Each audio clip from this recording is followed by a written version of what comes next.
Good afternoon, Whaley Bridge. Good afternoon, anybody else who's watching this video. It's Chris Wilman again. I've come to Kettleshulme today, which is a tiny little village just back up the hill from Macclesfield Road in Whaley Bridge, just down the road there. I'm actually now in another county. I'm in the county of Cheshire, which comes under a different council protection, but it's literally minutes away. The dividing line between Derbyshire and Cheshire is the River Goyt, right down in the middle of Whaley Bridge.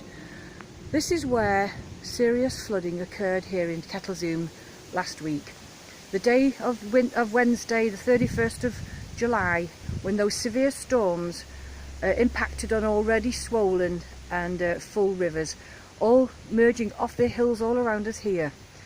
What happened on Wednesday caused devastating action, and from here at the bottom of Ross's Market Garden, which is just up the path here, the water surges came down here. They went through the Swan pub there, through the garden centre, washing tons of stuff down, came down here, across the path here, and smashed in to this row of cottages in front of me here. These little 4 row of cottages are now evacuated because the strength of the flow of the water and the detritus it brought down with it has made them uninhabitable. I believe I've just spoken to one of the ladies who lives at the couple of houses at the top there for me. I think this cottage here was the one that bore the brunt most of it.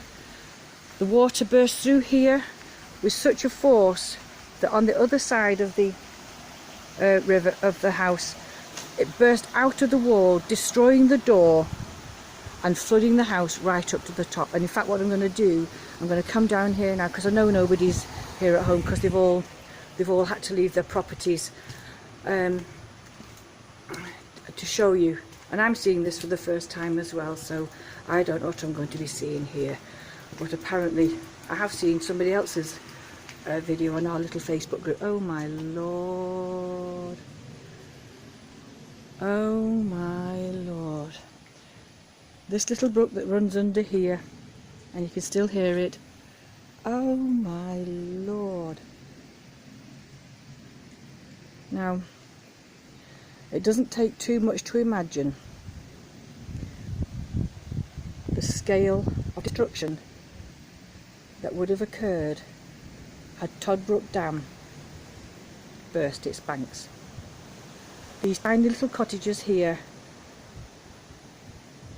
destroyed for possibly the next couple of years, uninhabitable, are a tiny image of the destruction that could have happened should the very worst have happened to Whaley Bridge and the hundreds of properties and businesses that are in the village.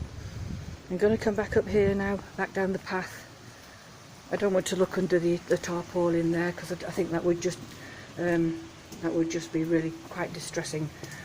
But as you see, when I come up the path here, the little arch bridge there, this is the flow of river that normally comes under this area, under the Swan pub, just at the back of us there on the Kettleshulme Road. And you see what a tiny conduit this is here. It's tiny.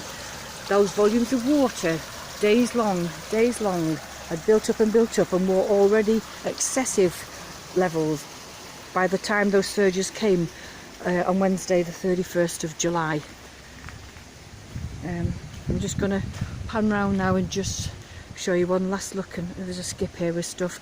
Apparently the lady up there, she told me that up until yesterday this area was just full of detritus. They've cleaned it all up now, but as you can see from round the back, these cottages have come off relatively unscathed. Thank you.